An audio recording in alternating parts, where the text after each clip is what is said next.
Halo, sekarang kita lagi ada topik gimana sih ya? Setting oven, oven deck. Ini oven yang bisa ada pengaturan suhu di atas dan di bawah. Jadi cara settingnya juga berbeda. Saya kasih tahu gimana sih cara ngatur setting api atas, setting api bawah, ciri-ciri nanti kalau ada kerusakan di controllernya itu bagaimana. Stay tune terus ya. Nah, seperti yang kalian bisa lihat di sini, ini controller untuk api atas dan ini untuk controller api bawah. Kita akan hidupin ya. Ada beberapa oven yang masih punya hmm, controller putar, ada juga yang udah digital, jadi kita bisa nentuin suhunya tanpa diputar-putar. Kalau ini masih controller yang model lama banget. Kita akan biasanya kalau saya hidupin oven, saya buka dulu pintunya sekitar 1 menit, biarin udara masuk ke dalam. Oke, sekarang kita hidupkan dulu api ya. Dan untuk beberapa oven ngidupin api pertama itu agak susah, dan ada beberapa oven juga yang gampang. Nah, ini tandanya gas tidak terjadi pembakaran ya. Ini dia berkedip, controllernya udah kasih kode, dan kalau kedip kayak atau bunyi kayak gini biasanya gas juga habis. Oke, dan ini tidak terjadi pembakaran. Jadi kita harus balikan lagi dia ke nol. Kita putar kembali. Oke, sekarang udah hidup. Biasanya kalau saya hidupin api atas, baru saya hidupin api bawah.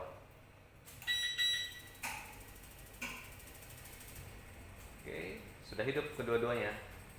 Oke, di sini ada temperatur. Di sini ada timer dan ini untuk pengatur temperaturnya. Biasanya ada di jarum-jarum ini ada suhu 100 derajat, 200 derajat. Oke. Nih saya bawa kalian lebih dekat untuk melihat gimana cara hidupin api atas ya. Ini saya putar, sensor bergerak, tandanya ada pembukaan gas. Oke. Jadi kalau apinya pun harus seperti ini ya. Jadi api itu tajam, berwarna biru. Kadang ada beberapa oven juga yang apinya mungkin kehijauan atau agak kemerahan. Kalian bisa ngatur ada di samping oven ya untuk sebagai controller ya. Dan yang kalian lihat di belakang itu, lubang itu adalah lubang hawa atau lubang udara keluar. Di setiap oven deck yang digital ada tersedia. Jadi kamu bisa buka tutup. Oke, bisa ditutup, bisa dibuka seperti ini. Ada beberapa kalau kita produk baking, kalau cake kita harus buka ini. Ada beberapa roti juga yang harus kita tutup. Jadi berbagai macam teknik nanti bisa kalian pelajarin. Nah, di bagian ini yang berwarna putih itu, ya putih ini, itu pematik api ya. Dan bagian itu lumayan sering rusak. Pematik api berwarna putih itu seperti busi. Jadi dia yang akan memercikan api ke dalam pipa gas itu. Oke, kita tes ya. Kalian bisa lihat percikan api ya. Tuh. Kalian bisa lihat percikan api ya. Dan ini ovennya langsung hidup. Oke, saya ulang sekali lagi. Terjadi percikan api dan hidup. Oke, percikan apinya itu seperti ada dua kutub ya, utara dan selatan. Jadi nanti saya akan kasih lihat di sebelah. Oke, dan oven ini biasa mempunyai busa kedap suhu, jadi tidak akan merembes sampai ke luar. Di dalamnya seperti ada gaspol khusus yang bisa menahan panas. Oke, dan ini bagian lampu. Bagian lampu di ujung itu, di dekat lampu yang ya, ada satu besi, itu suhu termometernya. Untuk bagian termometer atas. Kalian bisa lihat ya. Di dekat lampu itu, yang di ujung nih, nah itu dia sebagai termometer di bagian atas. Dan kalau termometer bawah ada di bagian dalam ini, di bagian bawah deck ya. Nah, di bagian sini ini ada controller untuk pengatur api atas dan ini controller untuk pengatur api bawah. Ini lumayan sering rusak juga. Ada ciri-ciri khas khususnya nanti bisa kita lihat. Dan ini yang pematik nih ya, yang tadi saya bilang dia ada kutub utara dan ada min plusnya nih. Oke, jadi kalau rusak ini kita busi, anggaplah ini busi kendaraannya dan kita mesti ganti kedua-duanya. Harganya kalau saya nggak salah sekitar 75.000 ya, tapi nggak tahu harganya sekarang. Oke, dan kalau ini harganya berkisar sekitar 700-an, tergantung merek juga. Ini kalau ada rusak di bagian ini, kamu tinggal copot aja dan tinggal dipasang lagi. Jadi kabel-kabel ini nggak ada yang perlu diganggu lagi. Kita tinggal cabut, colok, dan ganti yang baru. Oke, dan oven ini memakai sistem blower.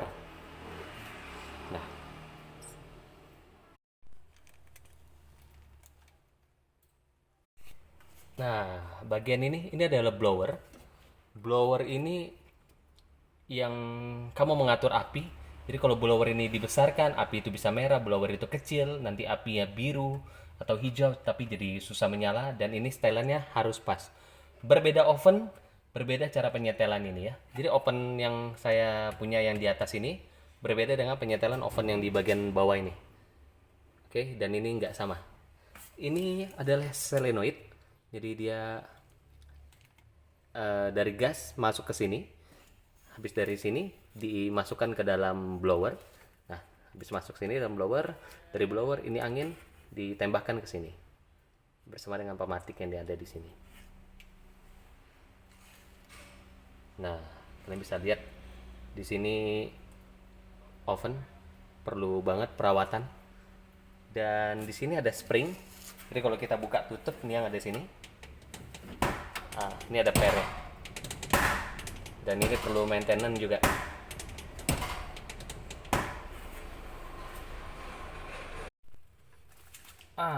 Ini salah satu controller juga untuk display. Jadi kalau display di depan itu ada error E1 atau apa, kalian bisa melihatnya. Ada kode-kode khususnya biar bisa ditukar. Ini harganya sekitar 600 ribuan, tergantung merek. Dan ini tinggal copot tanpa dipasang kembali ya. Jadi nggak perlu ribet. Jadi kalian bisa menukar barang oven sendiri tanpa perlu teknisi. Jadi ini juga tersedia di Tokopedia spare part ini. Bisa dipakai yang mana aja. Oke. Sekitar inilah masalah oven. Jadi kalau ada masalah nanti bisa komen di YouTube itu. Di bagian bawah di kolom komen. Dan ini kabel-kabelnya. Jadi jangan sampai masangnya jangan sampai salah. Jadi kalau kalian masang ini controller atas ya bagian atas semua, controller bawah semua. Jadi jangan sampai salah pasang.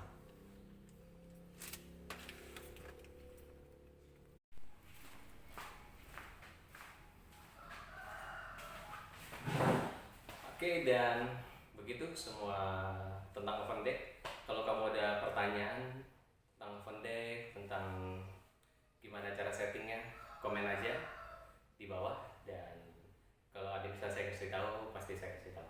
Jadi kalau oven deck ini kerusakannya jarang, tapi kalau sekali rusak lumayan cukup ribet. Biasanya yang paling sering rusak itu pematik. Jadi ciri-ciri kalau pematik itu rusak, dia tidak ada percikan api, tidak ada tek tek tek tek tek tek tadi pas kita hidupin. Dan itu salah satu ciri pematik rusak. Dan yang kadang rusak juga bukan pematiknya, tapi ada di kabel powernya. Mungkin bisa terkena gigi tikus atau apa. Jadi oven ini banyak sambungannya karena dari satu kabel dia akan menyambung ke seluruh komponen yang ada di belakang ini. Oke, dan ini semua tersambung secara elektrik. Dan kalau ada gas habis dia bisa kasih kode. Dan kalau tidak terjadi pembakaran di ruang chamber, di ruang bakarnya, dia akan kasih kode juga. Dan ini cukup aman dibandingkan dengan oven tangkring. Ini harganya juga sekarang banyak ya, ada yang 7.500.000, ada yang 8 juta, berbagai macam merek, dan sekarang udah cukup banget terjangkau. Jadi beda sama sekitar 4 tahun yang lalu. Kalau ini saya beli sekitar 10 juta beberapa tahun yang lalu, udah lama banget, udah 5 tahun, sekarang makin murah lagi barang-barang oven. Dan di sebelah saya ini ada convection oven. Besok kita bahas tentang masalah convection oven karena ini lebih rumit lagi. Di dalam ini ada IC komponen microcontrollernya, ada komputernya juga di dalam. Jadi lumayan cukup ribet khusus yang ini. Dan ini harganya memang sekitar 5 kali lipat atau 6 kali lipat dibandingkan dengan oven bake. Dan oven convection ini khusus digunakan buat lebih orang bikin cookies, lebih ke pastry karena dia menggunakan angin. Oke, jadi kalau ada pertanyaan silahkan komen di bawah. Kalau saya lagi senggang pasti saya balas-balasin semuanya satu persatu.